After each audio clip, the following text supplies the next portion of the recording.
Buenas noches. Hola, buenas noches, bendiciones. Hola, chicos, buenas Amén. tardes. Profe, buenas noches. ¿Cómo está?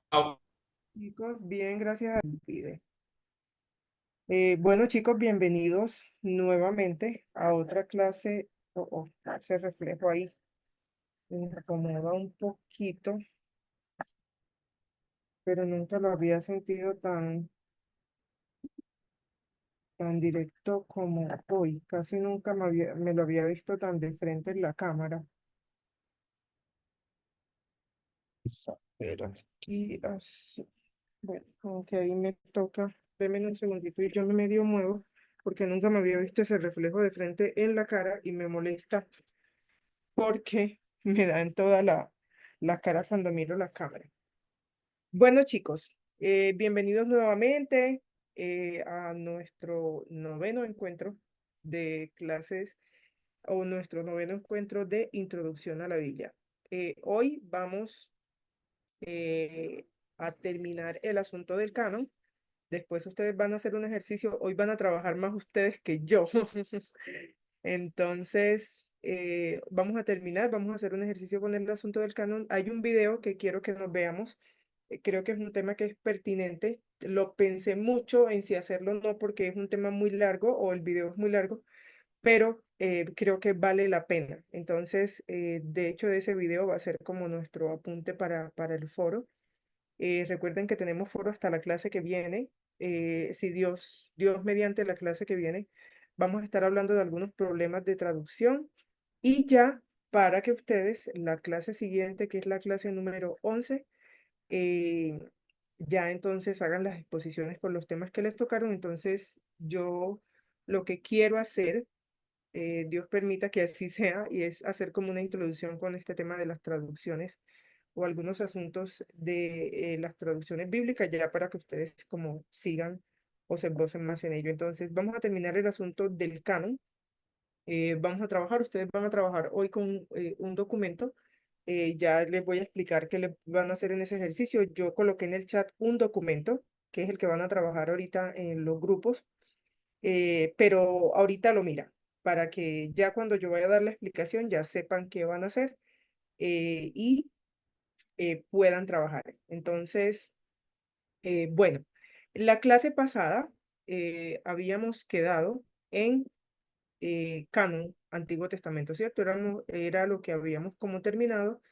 No, esa no es lo que quiero compartir con ustedes. Denme un segundo y la coloco para que me salga.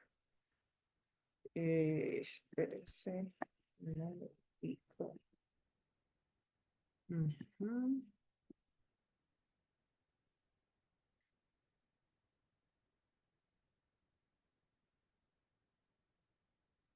Ahora sí, entonces creo que habíamos quedado ahí, si no estoy mal, habíamos como terminado de mirar las diferencias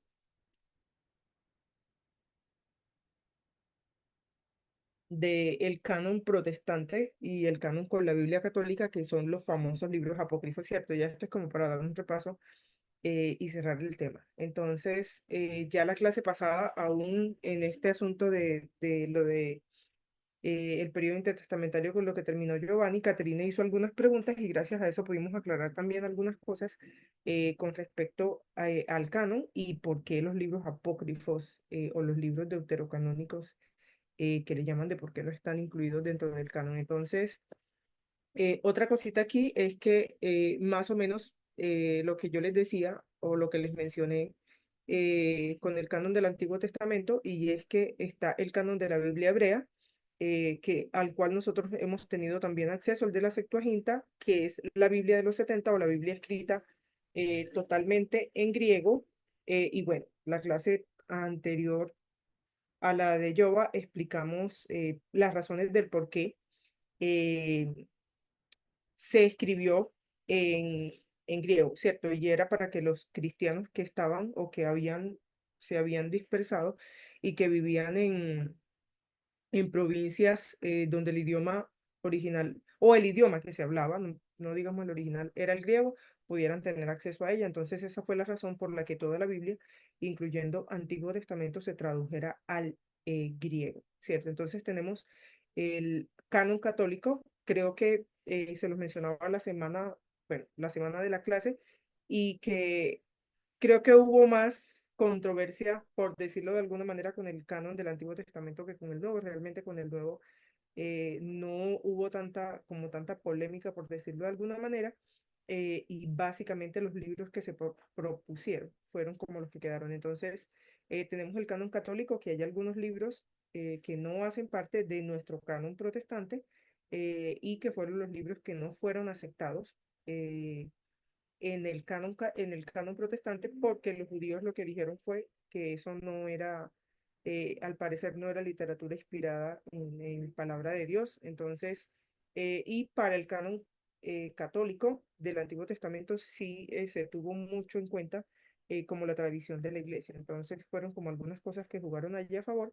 Y otro asunto es que bueno, creo que se los dije, Lutero decía que él recomendaba que los leyeran, pero solamente como para información, por decirlo de alguna manera, ¿cierto? Entonces, esta es como la extensión del canon, o lo que quedó del canon que nosotros conocemos del Antiguo Testamento. Bueno, entonces la estructura del canon del Antiguo Testamento, o la que nosotros conocemos, está en Pentateuco, históricos, la literatura poética y la sapiencial. Yo les dije que algunos autores las unen, otros las separan porque hablan de sapiencial como los libros que son de sabiduría, y básicamente la poesía, aunque también tiene, podríamos decir, literatura sapiencial, Salmos, pero es como el libro que más, Salmos, Cantares, pero Salmos es un libro que está como enmarcado en este asunto de la poesía, ¿cierto? Y esto tenía que ver con la forma en cómo los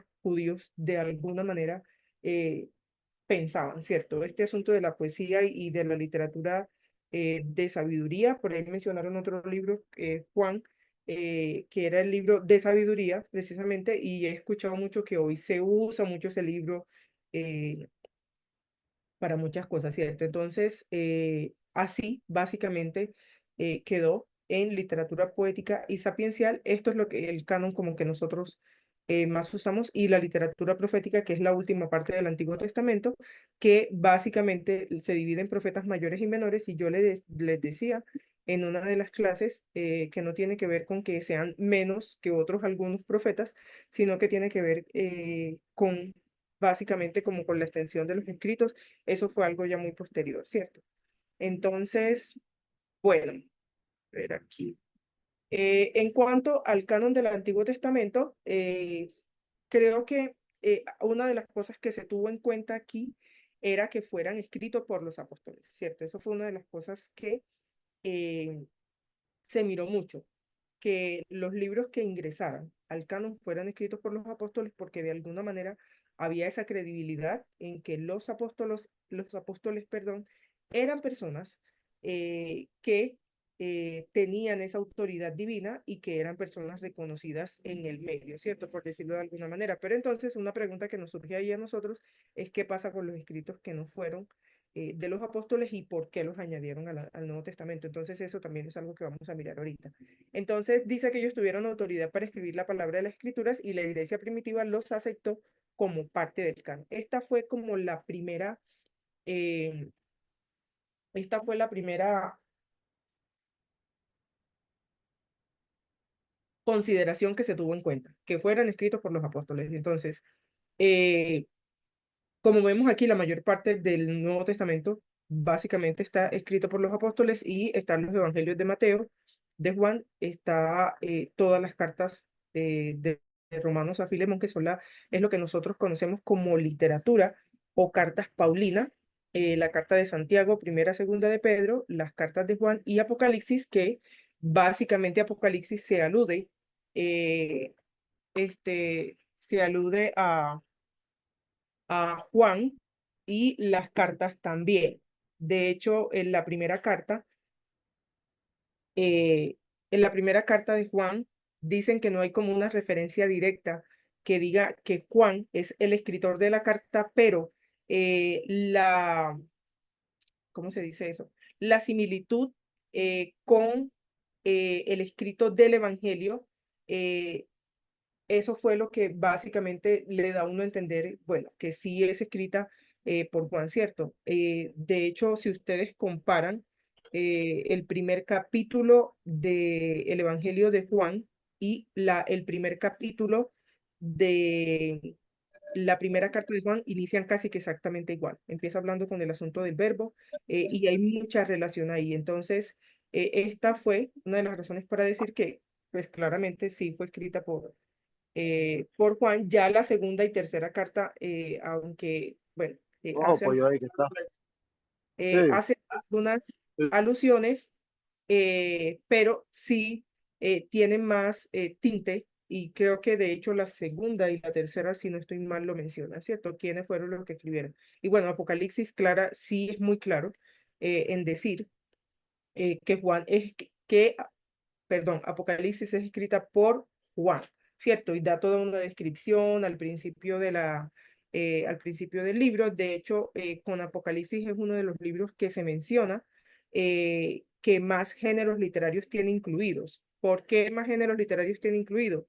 Porque empieza como una carta, tiene literatura epistolar, tiene literatura apocalíptica, bueno, claramente también tiene algunas narraciones, pero hablamos cuando mencionamos los géneros literarios que este asunto de las narraciones es el mayor género que se encuentra en la Biblia, pero Apocalipsis tiene varios géneros literarios en su escrito, ¿cierto? Entonces se menciona que hay literatura epistolar, hay literatura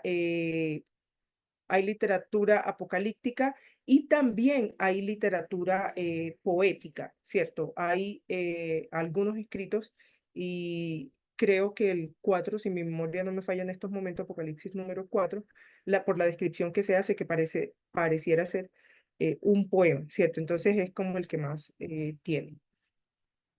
A ver aquí. Bueno, ¿cuáles son aquellos escritos que no hacen parte de la literatura, no hacen parte de los apóstoles, ¿cierto? Tenemos algunos evangelios, Hechos, Hebreos y Judas, pero la razón por la que se reconoció fue, como les decía, no hubo tanto inconveniente con este asunto de aceptar los libros en el canon del Nuevo Testamento, y se dice que en cuanto a estos escritos que no fueron escritos directamente por los apóstoles, fue por la cercanía con ellos. Entonces, es como se les dio credibilidad realmente por eso. Se reconocieron relativamente temprano y dicen que es probable que sea la cercanía con los apóstoles, Marcos con Pedro y Lucas con Pablo y Judas con Santiago. Entonces, y el tema con Hebreo, que es una carta anónima, eh, se la atribuyen a Pablo. Entonces, este asunto de que le atribuyeran la carta de Hebreo a Pablo, y se dice que es por la forma en cómo está escrita. Entonces, hay momentos en que uno lee Hebreos y uno dice, no, no parece que fuera escrita por Pablo. Pero la verdad, la forma como está escrita la carta lo evoca a uno o lo lleva mucho eh, a, a pensar en que tiene mucha relación con otros escritos del Nuevo Testamento. Entonces, como les decía, no hubo mayor inconveniente, los libros fueron aceptados relativamente rápido. Este asunto de la cercanía de los demás evangelios y algunos libros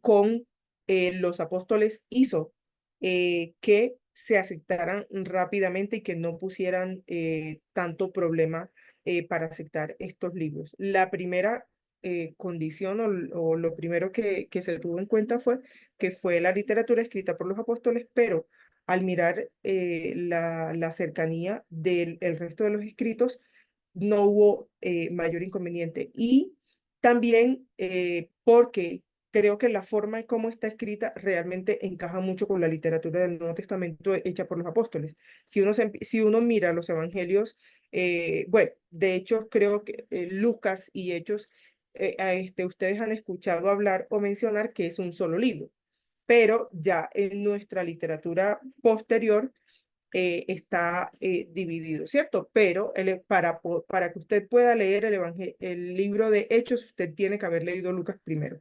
Va a ser muy complicado que usted entienda el libro de Hechos si usted no ha leído el Evangelio de Lucas primero, porque da muchas luces de lo que hay que entender acá, siendo de alguna manera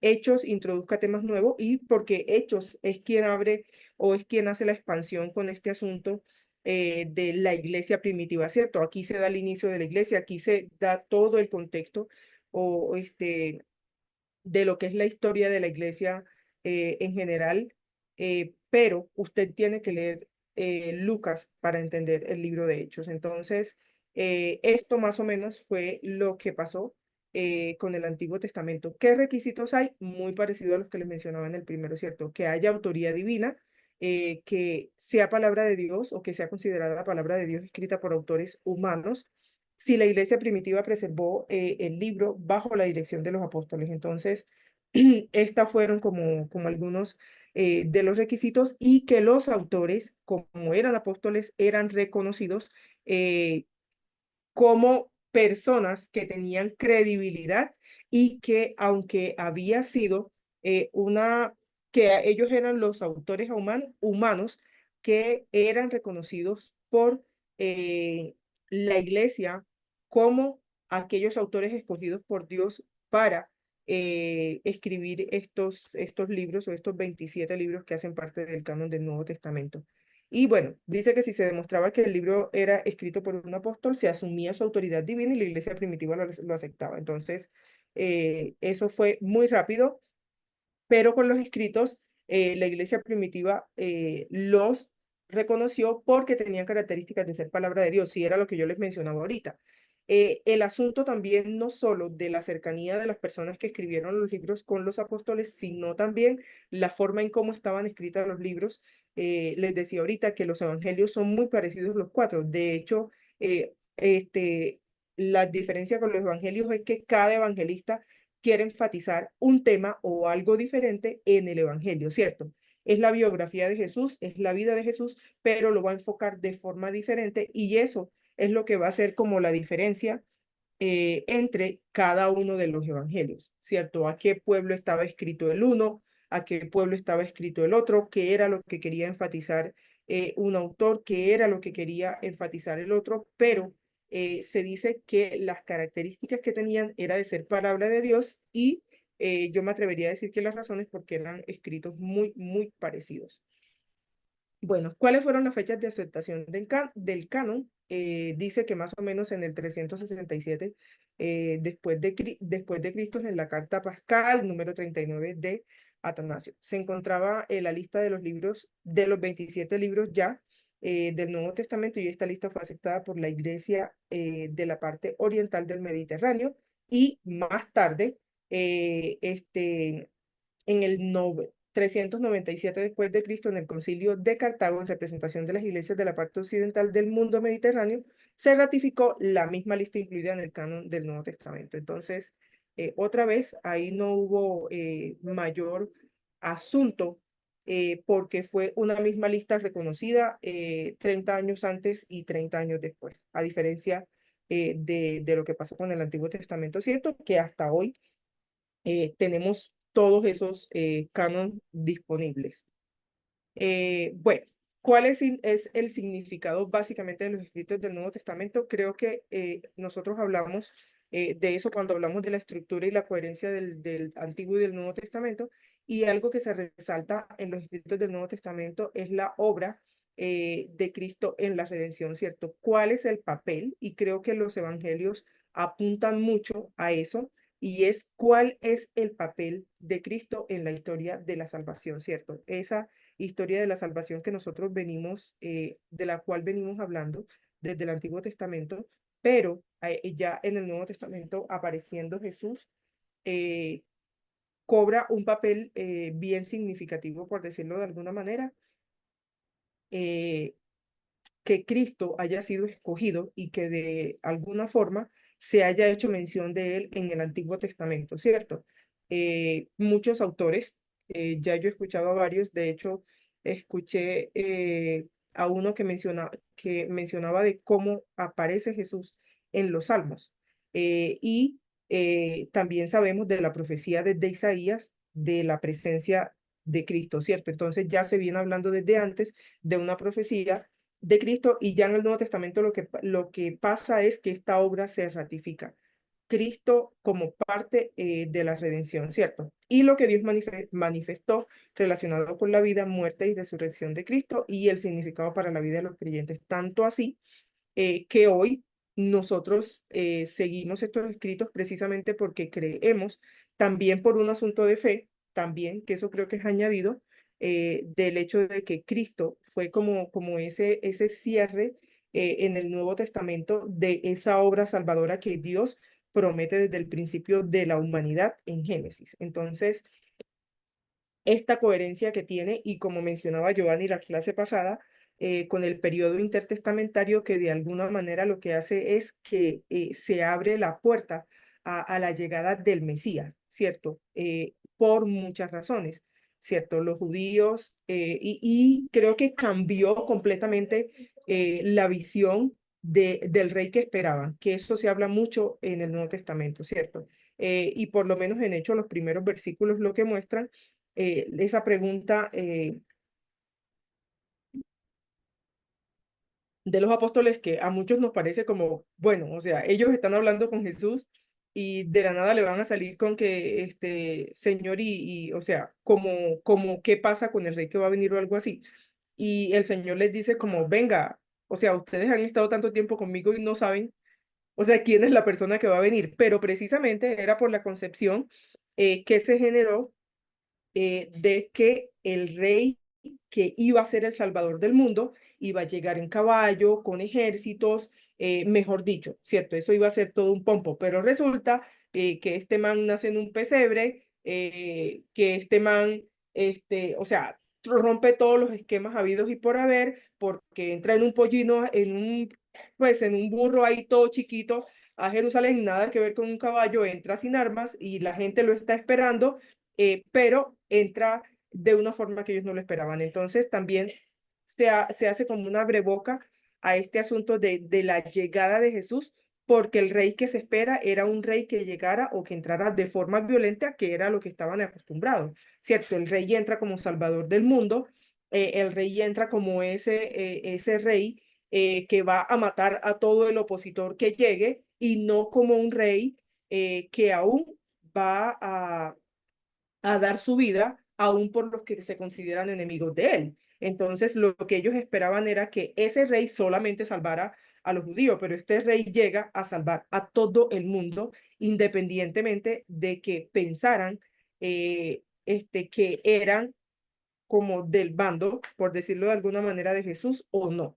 Entonces, creo que este asunto es bien significativo porque aún este tema del canon nos muestra como esta unión que hay entre Antiguo y Nuevo Testamento con la historia de la salvación, y creo que eso le permite a uno darle más credibilidad a la historia bíblica, ¿cierto? Eso de aún como el periodo intertestamentario, en que es una época donde no se menciona a Jesús, no se habla de Dios, que es una época básicamente de guerras y de matanzas y mejor dicho, que ahí pasa de todo, pero aún como esta época enlaza o sirve como de engranaje entre la historia del Antiguo y Nuevo Testamento en esperar la llegada de un rey, de un salvador del mundo, que realmente va a venir a salvar, pero no de la forma en que la gente lo esperaba. Entonces, creo que ese inicio, como ese clímax o ese engranaje y ese final de la victoria termina siendo para el Cordero, la victoria termina siendo para los creyentes en Apocalipsis, creo que sí nos da visos de cómo Dios claramente intervino en esta historia, porque uno se sigue haciendo la pregunta y no es posible que tantos libros escritos en tantas épocas diferentes tengan un hilo conductor tan exacto y sea una historia que concuerda, ¿cierto? Que todo lo que se menciona en la historia bíblica, desde el Antiguo hasta el Nuevo Testamento, tiene coherencia y va apuntando a que nosotros seamos salvos por el amor de Dios hacia la humanidad. Entonces, y bueno, quería terminar con esta nota que me encontré, pues como revisando información para esta clase, y es que los escritos de los apóstoles y de los demás seguidores de Jesús fueron aceptados de manera temprana y se convirtieron en fuentes de autoridad para los escritores cristianos de los años subsiguientes. Entonces, esa fue como el cierre, por decirlo de alguna manera, en que definitivamente esta literatura fue aceptada y sin mayor problema, pero otra vez creo que el asunto aquí tiene que ver con la coherencia que tenía con la historia de la salvación que Dios presenta desde los inicios de la historia de la humanidad. Entonces, eso era como lo que tenía para cerrar este tema del canon del Nuevo Testamento. Entonces, no sé si aquí hay alguna pregunta, alguna duda. Caterina ya levantó la mano, entonces adelante, Caterina. Buenas noches, profe y queridos compañeros. Bueno, pues yo quisiera mencionar dos cositas pues, que están muy relacionadas. Eh, no con el ánimo de generar ningún tipo de debate, sino más bien de que nosotros como estudiantes de teología pues deberíamos indagar más. De pronto la clase nos da para profundizar más, pero pues es importante algo que tú mencionaste ahorita, así como rapidito, y tiene que ver con la atribución, por ejemplo, de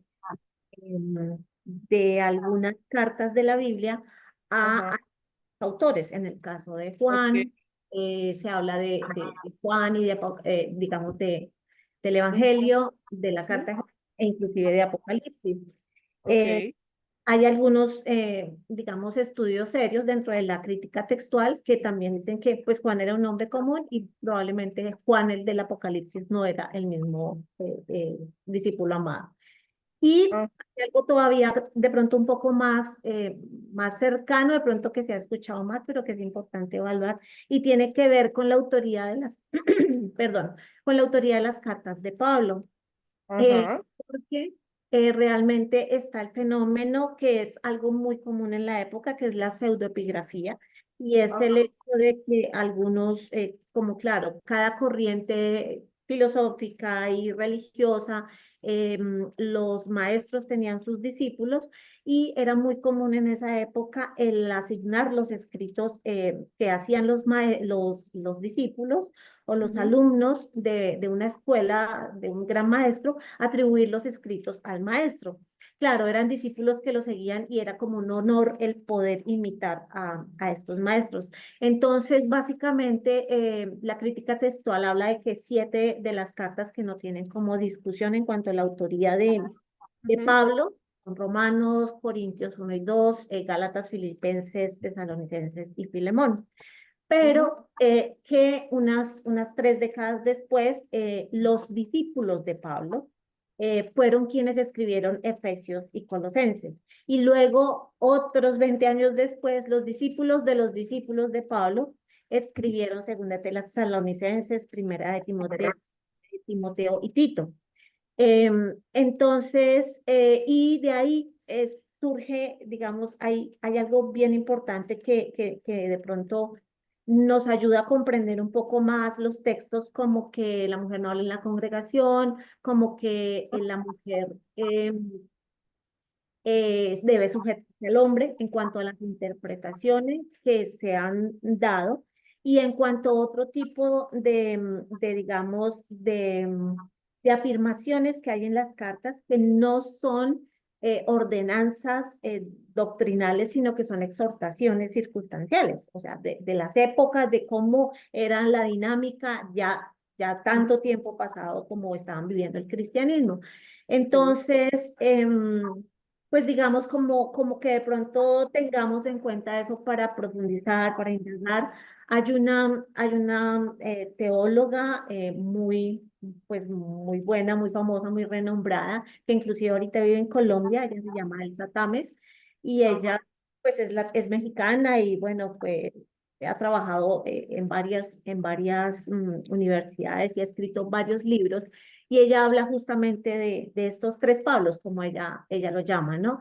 Y bueno, junto con ella hay otra cantidad de estudios serios, pues que consolidan este tipo de información. Entonces, pues lo menciono a manera de poder profundizar y estudiar sobre estos temas y sobre la certeza, ¿no? Y bueno, también teniendo en cuenta que de los escritos de los apóstoles, la pseudoepigrafía no solamente se trataba como al seguir a sus maestros, sino también como el copiar obras de escritos o sea, el tomar obras de escritos del Antiguo Testamento y citar. El mismo Pablo citaba a los filósofos en sus cartas, entonces, bueno, ahí como para tenerlo en cuenta. Bueno, dos cositas con lo que dijiste. Con la primera, algo que hay que tener en cuenta, y yo creo que se los he mencionado en alguna de las clases, y es que no siempre el autor, por decirlo de alguna manera, era el mismo escritor del libro de la carta, y más con Pablo, porque el asunto con Pablo fue que Pablo fue de las personas que más escribas utilizó. ¿Por qué? Porque la mayoría de cartas él la escribió desde la cárcel, perdón. Pero eso realmente, pues no choca de ninguna forma que aunque no haya sido él quien escribió las cartas. El asunto con lo que tú mencionas, que claramente, y ojalá de verdad que ustedes puedan profundizar más en ese asunto, pero el asunto con Pablo es que realmente creo que es de los escritos que más coherencia tiene en el Nuevo Testamento. Las cartas de Pablo, Pablo es muy predecible en su forma de escribir. Entonces, todas las cartas de Pablo son muy, ¿cómo digo? Como muy fácil de identificar que fue Pablo quien la escribió. Porque puede pasar, pudo haber pasado, lo que tú dijiste es que, o sea, fueron como que discípulos tras discípulos de Pablo escribieron algunas cartas más adelante. De hecho, eso es fácil verificarlo con el asunto de la fecha de la escritura de la carta. Y ahorita les voy a recomendar un libro. Pero el asunto es que hasta este momento, con todo y lo que tú has mencionado, y que sí han habido muchos escritos al respecto, es que definitivamente con las cartas de Pablo no hay, como no hay duda, y no tanto porque pues bueno, por muchas cosas, ¿cierto? No hay duda de que haya sido Pablo quien las escribió, por el asunto de que la escritura es muy similar. Como les digo, la forma de escribir de Pablo es absolutamente predecible. Usted lee una carta de Pablo y usted se va a dar cuenta que fue Pablo el que la escribió, porque la forma de escribir de Pablo se vuelve muy predecible. Y este asunto de lo que tú mencionas es relativamente nuevo, el asunto de ¿cómo fue que mencionaste la palabra? Pseudoepigrafía, ¿cierto?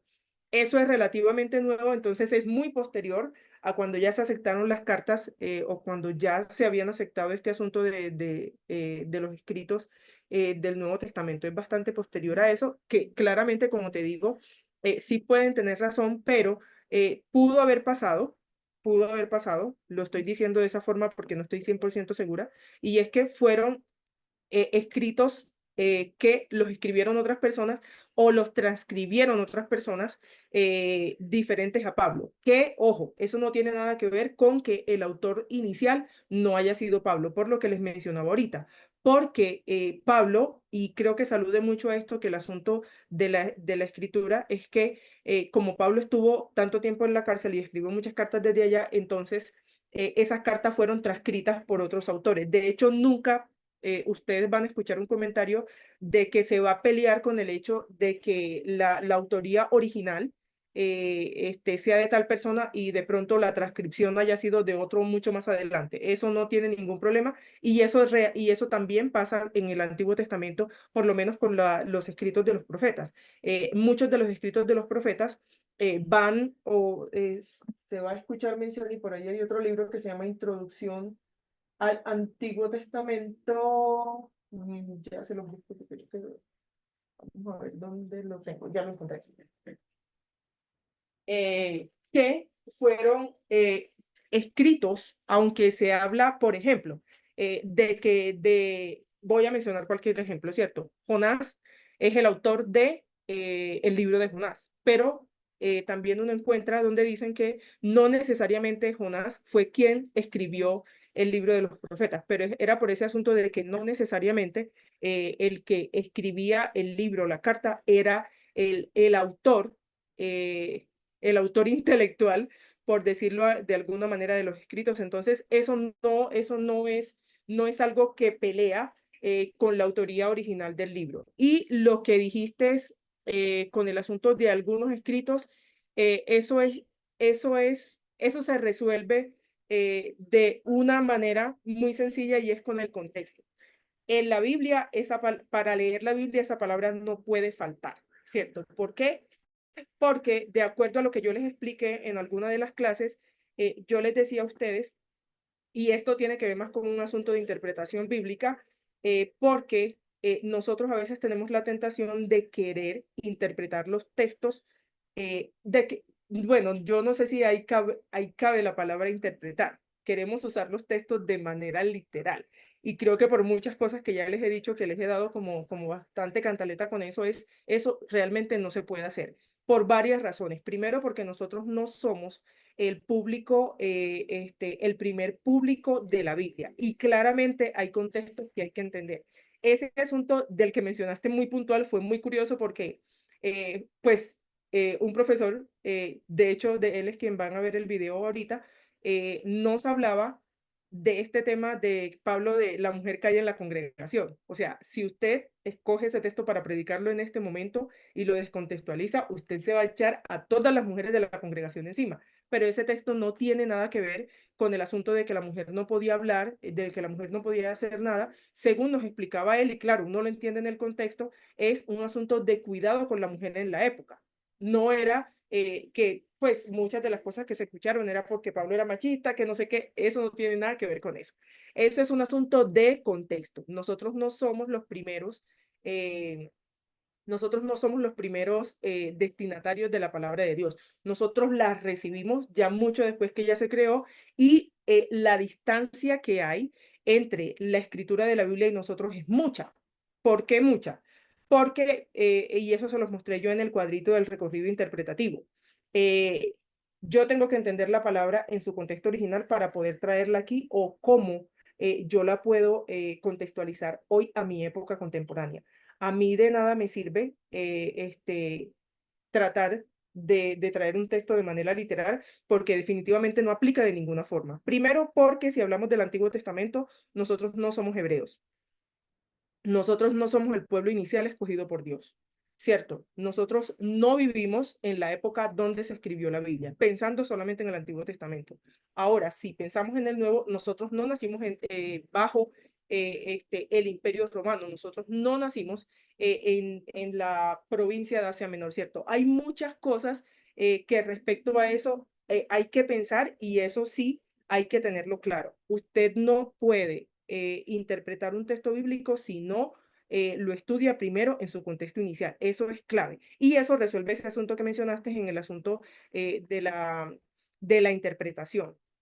¿Por qué? Porque definitivamente el contexto es el que te va a decir así a ti cómo puedes leer ese texto en este momento. ¿Por qué? Porque cuando nosotros hablamos de principios teológicos o principios bíblicos o principios universales o principios que se convierten en universales, que eran principios particulares, uno lo que está diciendo es, como la Biblia no fue escrita en mi contexto para mí en este momento, entonces yo lo que hago es que cojo principios después de entender el texto en su contexto y cojo principios que se convierten en principios generales que aplican para la época y que aplican para acá. Y creo que Giovanni les dio algunos ejemplos la clase pasada y otra cosa, y les voy a mencionar un ejemplo, con Levítico también, el asunto con Levítico. Usted no puede interpretar el asunto de los sacrificios en este momento porque definitivamente no aplica. De hecho, el Nuevo Testamento redefine el concepto de sacrificio porque el Cordero de Dios, de hecho en Apocalipsis lo menciona así de claro, es Jesús. Pero en el Nuevo Testamento la redefinición que Jesús le da al asunto de los sacrificios es que él fue el Cordero escogido para ser inmolado, para que sufriera en la cruz, fue esa persona escogida por Dios para que salvara a la humanidad, cosa que en el Antiguo Testamento no lo podía hacer una persona porque había todo este protocolo de que Dios tenía sus sacerdotes, por eso ustedes se van a encontrar con el problema de los sacerdotes, de los hijos de Elí, el problema de los sacerdotes cuando ellos no cumplían con las especificaciones para llegar al lugar santísimo. Entonces, esto definitivamente, eso sí es un asunto de contexto. Y otra cosa que mencionaste más en cuanto a la autoría de Apocalipsis, bueno, en lo que yo pude leer, por lo menos para Apocalipsis, porque es una clase que ya he dado en el instituto. El asunto con Apocalipsis es que, al contrario de lo que mencionaste, la mayoría de escritos que yo he revisado realmente sí dice que el Apocalipsis Apocalipsis de Juan es el mismo Juan de el Evangelio y el mismo Juan de las cartas. Entonces, la relación de las cartas con el Evangelio es por la forma de escribir y se los mencioné por la similitud que hay en la escritura y en Apocalipsis porque se dice también tiene que ver con un asunto de similitud de la escritura, pero que claramente pasó tiempo porque ya aquí se está denominando o se le está denominando a él como Juan el anciano. Entonces, que este Juan el anciano, y aquí, eso era lo que les iba a traer, aquí les voy a recomendar un libro. A ver, me va a tocar, es que no sé cómo enfocar esto. Déjenme, yo le quito esa cosa porque ahí me demoro más tratando de enfocar el libro. Vamos a quitarle el desenfocar mi fondo. Este libro se llama Una introducción al Nuevo Testamento de Donald Carson y Douglas J. Moore. Este libro es muy bueno porque él de alguna manera le menciona a uno como todas las alternativas que hay en cuanto a la autoría, en cuanto a muchos asuntos que nosotros a veces no tenemos tan claro, pero él da como las varias opciones y te dice, mira, una de las que se puede seguir por esto, esto y esto es esta.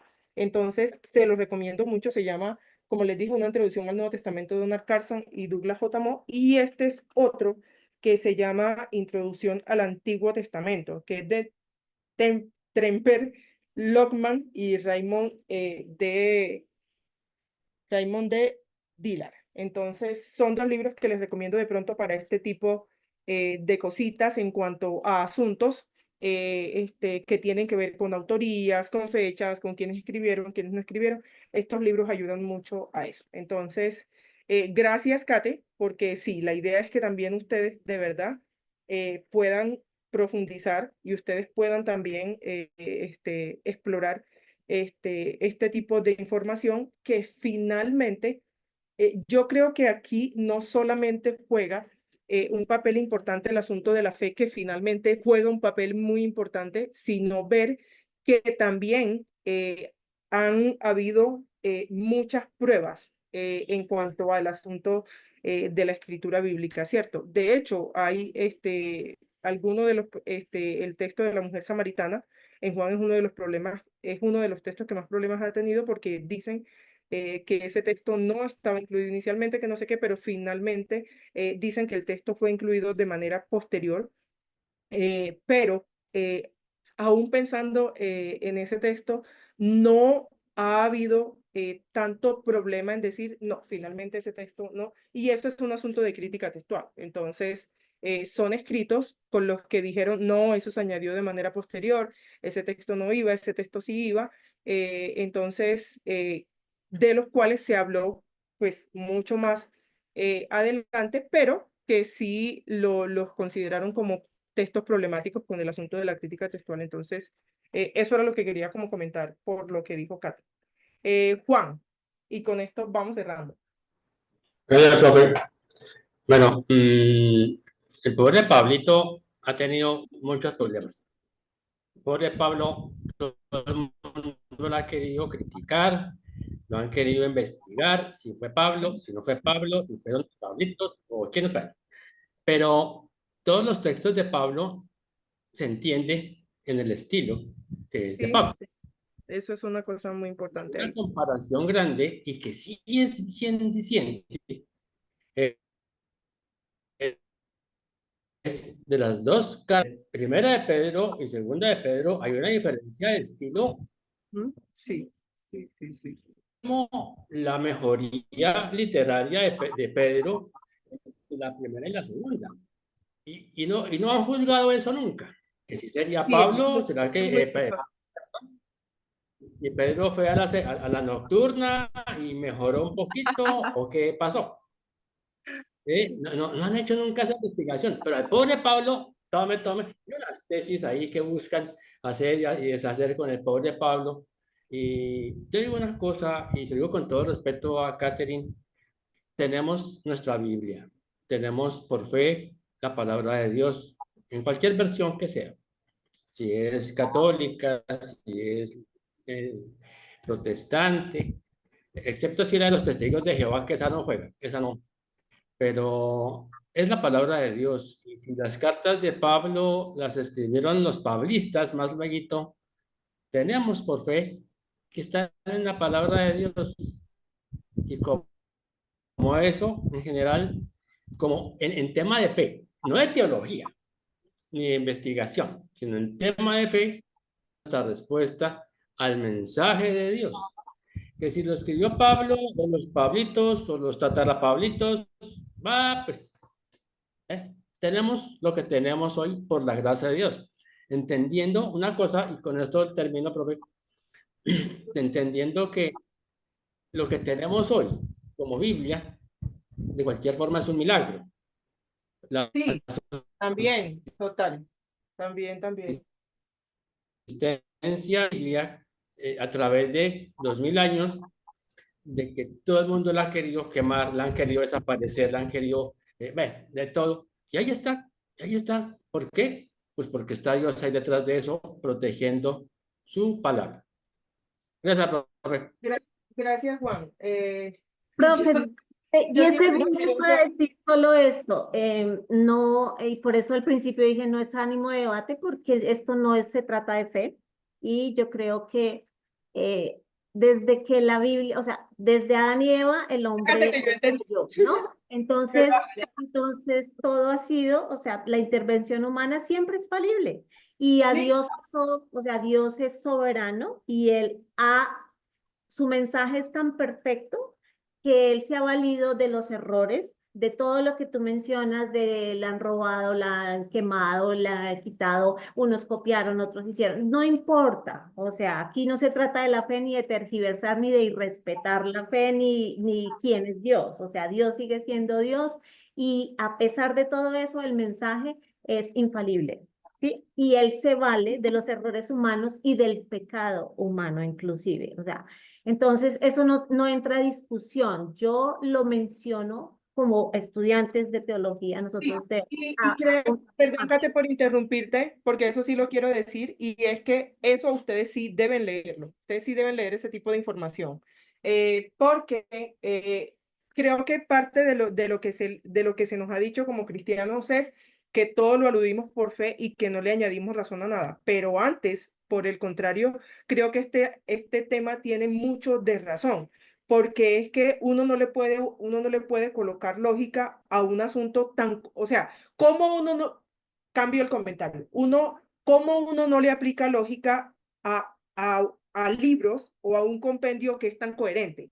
Cierto, es imposible no hacerlo porque no hay otra forma de hacerlo si uno no le aplica lógica. Entonces, antes, yo sí, pues a uno sí le gustaría como profesor que de verdad ustedes indagaran en este tipo de cosas, porque a veces son de este tipo de cosas las que se pegan las personas que no son cristianas para decirle a uno, es que yo no sé usted en qué cree, si es que esto no es verdad, esto no, y claramente hay un asunto de fe, pero también hay un asunto de lógica aquí. Entonces, juegan las dos cosas. No quiere decir que una sea importante y que la otra no sea importante. Las dos son importantes. Aquí juega un papel muy importante el asunto de la fe, pero creo que, y parte, ahí me van a dar la razón y por qué ustedes están estudiando precisamente es por eso. O sea, ustedes están estudiando teología, ustedes están haciendo una carrera universitaria y es también por ese mismo tema de que sabemos que la fe es un elemento súper importante, pero que también nosotros debemos conocer este tipo de cosas. Y hablando de la literatura paulina, yo tengo que reconocer que yo no he sido la más fan de Pablo, pero me encanta cómo escribe el tipo, porque la forma, su forma de pensar es muy estructurada. Y yo siento que yo soy muy, como muy lógica en ese tipo de cosas. Yo a veces pienso como, o sea, todo el mundo está diciendo esto y lo están entendiendo desde esa lógica y en mi lógica no funciona. O sea, yo lo estoy viendo de otra forma muy diferente y me gusta eso de Pablo. Yo, ¿cómo es que? Modestia aparte, yo nunca he sido, ya después de un tiempo, porque aparte de todo me pusieron a dar Paulina, entonces me tocó ponerme a leer de Pablo y yo dije, bueno, me tocó tragarme mi comentario, porque yo sentía que no, o sea, yo no casaba con la literatura paulina porque yo decía, este tipo no me gusta porque me parece súper machista, porque me parecía también que tenía un ego, mejor dicho, pero son cosas que uno percibe, pero eso no quiere decir que aún con mi pelea con Pablo, o sea, yo no niegue que el tipo, o sea, lo que escribió lo escribió súper bien y fue una de las personas que más defendió el Evangelio. Y les voy a recomendar un libro que no lo veo, tiene que estar en algún lugar aquí, que se llama El verdadero pensamiento de Pablo. Ese libro es muy bueno para entender precisamente la lógica de su pensamiento y ahí uno se va a dar cuenta de muchas cosas. Y algo que me pareció súper interesante, que nosotros como cristianos criticamos mucho, y es la forma como él llega a la iglesia. O sea, de verdad lo que Pablo pensaba cuando fue perseguidor de la iglesia era que él tenía la razón porque la forma como él había crecido y había sido formado, él pensaba en verdad que el evangelio o que el evangelio como lo presentaba Jesús no era, ¿cierto? Entonces, ese libro a mí me ayudó a entender muchísimo, muchísimo por qué el asunto de la persecución de Pablo con la iglesia y claramente eso le ayuda a uno a entender los escritos de Pablo. Gracias, miren, ahí se lo presentaron, yo lo tengo en otra presentación, pero como cosa rara no me acuerdo dónde está. Gracias, Yamile. Ese libro es muy bueno. Quien quiera andar sobre la literatura paulina. Es como el tomo 1. Bueno, quien quiera andar sobre la literatura paulina, les recomiendo ese libro, El verdadero pensamiento de Pablo. Y hay otro que se llama como Las comunidades de Pablo. Vamos a ver si es este. No, este no es. Es muy parecido a uno que tengo ahí, pero ese no es. Pero les recomiendo ese libro a quien le guste la literatura paulina y quien quiera andar sobre eso. Entonces, bueno, ahí van saliendo cositas, ¿cierto? Cositas que uno tiene que leer, cositas que uno tiene que estudiar, porque precisamente yo creo que si el evangelio fuera como taparle los ojos a uno, vendarle los ojos a uno y no permitirle pensar, yo no fuera cristiano, porque yo a todo le encuentro pero, ¿cierto? Yo a todo, o sea, esto por qué así, esto por qué no así, esto por qué no así, y creo que parte, otra vez, aparte de un asunto de la fe que mencionaba Juan, que para mí es súper importante, pero yo encontré muchas respuestas en el Evangelio, ¿cierto? En ver que no todo, o sea, que no era un asunto donde a ti te estaban vendando los ojos para simplemente creer de forma ciega y tapa todo, no. De hecho, hay cosas que yo, y creo que es un asunto más de forma que de fondo de la misma iglesia con las que yo no estoy de acuerdo, esa me la reservo para mí, pero lo que les quiero decir con eso es que también en el correr en la historia de la iglesia cristiana, la historia, ha habido mucho legalismo, ha habido mucha cosa, y eso a mí, el hecho de que yo crea en el evangelio, eso a mí no me cierra los ojos para decir, yo sé que hubo cosas de la historia de la iglesia, aún de la iglesia actual, que no están bien, ¿cierto? A mí no me cierra los ojos para decir eso. Entonces creo que uno lo que aprende es a tener criterio cuando hace este tipo de carreras, a tener criterio para decir, yo entiendo la historia de la iglesia, de que hubo cosas que no fueron bien hechas, en fin, aunque creo que eso tiene que ver con un asunto más en la actualidad, pero que a mí también me ayuda a pensar, o me ayudó a ver, por lo menos a mí, que el Evangelio me dio muchas respuestas, que no eran cosas como, o sea, yo creo en esto porque sí y ya no. O sea, fue porque el Evangelio de verdad me dio respuestas para decirme, o sea, esto se cree por esto, esto y esto. O sea, el Evangelio a mí me dio razones. El Evangelio a mí me ayudó a argumentar. El Evangelio a mí me enseñó a hacer lógica con muchas cosas y yo aprecio mucho eso. Yo recuerdo que uno de los profesores siempre nos decía, pues realmente uno hace este tipo de cosas para aprender a hacer más preguntas, porque eso a uno le genera mucho más preguntas, ¿cierto? Uno cree que sabe cuando llega este tipo de cosas y uno dice, o sea, no, era, mejor dicho. Pero es bueno que de verdad, como decía Catarita, ustedes indaguen en este tipo de cosas, porque eso hace parte de la fe de uno. O sea, eso hace parte de cómo yo argumento mi fe y cómo yo creo también en un evangelio que a mí me ayudó a pensar o afianzarme de forma lógica en muchas cosas. Y no es que pues como que me taparon los ojos y ya yo creí porque sí, ya no. Me ayudó a pensar de verdad, a encontrarle lógica a esta historia de la salvación. Esto parece una película de sueño, pero que me ayudó a encontrarle lógica a eso. Entonces, gracias, Kate, porque creo que eso nos lleva a reflexionar, y Juan también, en los dos elementos son importantes, ¿cierto? Investiguemos, y ahí nos va a tocar con un colador también depurar muchas cosas. Hay cosas que uno dice, no, yo esto no lo leo, no. Yo creo que nosotros como cristianos debemos estar informados de la mayoría de las cosas. Nosotros somos las personas que más informadas debemos estar. Porque a nosotros no nos pueden coger fuera de base con ese asunto, y no es porque a uno lo critiquen, porque creo que finalmente eso termina siendo lo de menos, sino porque eso a mí me ayuda a entender realmente qué fue el significado que tuvo ese sacrificio que hizo Jesús y el significado de esa historia de la salvación. Entonces, antes a mí me ayuda a entender más eso. Entonces, quiero que lo vean como por ese lado, que este asunto a uno lo ayuda a reflexionar y a pensar en que independientemente, como decía Juan, de quién escribió, quién no escribió, pero también pensando en como decía Kate, eso a mí me ayuda a argumentar mi fe. Entonces, esa es básicamente la invitación para este tema y para todo este asunto que de alguna u otra manera ha generado tanta controversia, pero que finalmente nos lleva a eso, a pensar en nuestra fe y a pensar que es una fe lógica, que creo que eso es importante tenerlo en cuenta. Entonces, queridos míos, nos vamos para el receso. Nos vemos a las 8:10, 8:11, para nuestra segunda parte de la clase. Ya nos vemos. ¿Cómo les fue al grupo de Juan? ¿Alcanzaron a terminar? Pues, profe, creemos que sí, pero pues creemos que no.